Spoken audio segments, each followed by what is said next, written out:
Mit navn det er Claus, og jeg arbejder til daglig i Søværnets Frømandskorps, som er en specialoperationsstyrkeenhed. Og der sidder jeg til daglig som uddannelseschef, og jeg skal bytte job med Allan, som arbejder i Statoil. Jamen, jeg hedder Allan, og jeg kommer fra olieselskabet Statoil. Jeg arbejder til daglig i et stort organisationsudviklingsprojekt. Hej, jeg hedder Claus, og jeg skal arbejde her i stedet for Allan Christensen i en uge. Ja. Jamen, jobswap, det er jo sådan en periode, hvor vi i en uges tid skal bytte job med en af vores studiekammerater eller kollegaer på studiet. Vi kan selv vælge. Vi skal finde hinanden selv. Der er ikke noget med, at studiet ligesom går ind og matcher os sammen. Vi prøver selv ligesom at finde ind til en rigtig person for os at gå ud og bytte job med. Jobswap er en benchmark med en studiekammerat, hvor at jeg sådan skal prøve at benchmarke, hvad er det for rammer og vilkår, han har at gøre i til daglig i sin ledelsesmæssige kontekst, og hvad er det for nogle rammer og vilkår, som er i forhold til dem, jeg dagligt agerer i. Og så var det godt at være oppe i korpset. Det var en fed oplevelse. Jamen, det var også spændende i Stavanger. En stor kolos af en virksomhed. Synes du det? Ja, meget. Jeg vil sige, at det vigtigste ved jobswap for mig har vel egentlig været at kunne komme ud og så se, om man er i stand til at hurtigt at kunne sætte sig ind i andres hverdag. Man tror på en eller anden måde, at man er ligesom en form for specialist, og at man opbygger noget superkompetence, når man er på en virksomhed. Men jeg vil sige, det at jeg bevægede mig over i noget så radikalt anderledes, som Frømandskorpset var i forhold til mit olieselskab. Og så har jeg alligevel oplevet, at når man kommer ind på livet af personerne, så er det mange af de samme ting, de går og tænker over i hverdagen som medarbejdere i en virksomhed. At det lederne går og beskæftiger sig med i en virksomhed som Frømandskorpset, langt hen ad vejen er det samme, som lederne beskæftiger sig med i en olievirksomhed.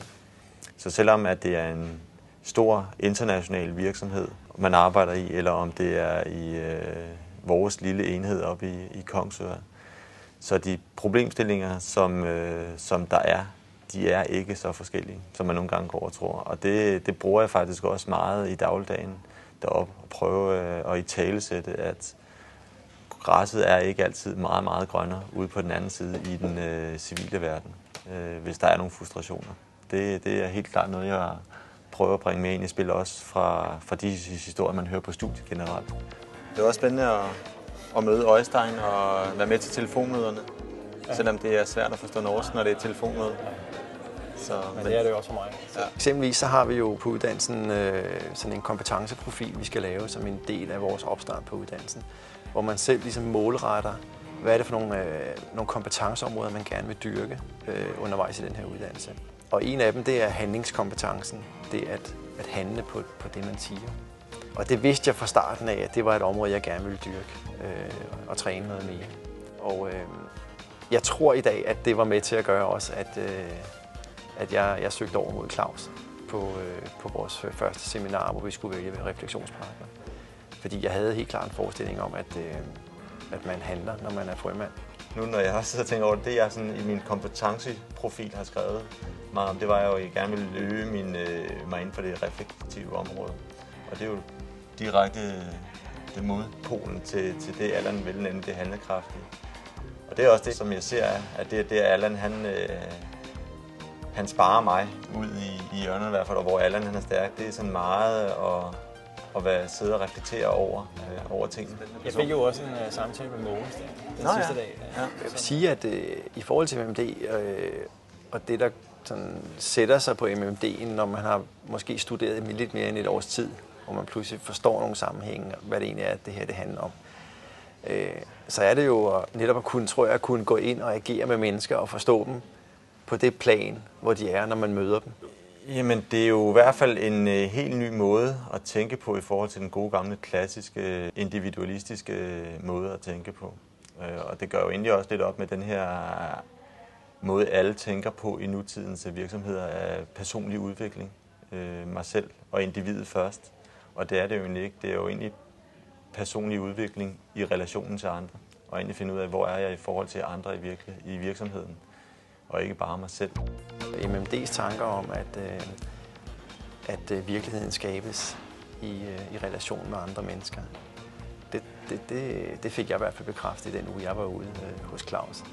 At pludselig at komme ind i den der virkelighed, som Frømandskorpset er, og så begynde at relatere sig og snakke med de her mennesker, og pludselig forstå, hvad der egentlig er, der gør, at de synes, at det her det er en super arbejdsplads. Og at vi mødtes undervejs og havde nogle gode dialoger om alt muligt, som egentlig gjorde, at vi havde noget med hjem hver især.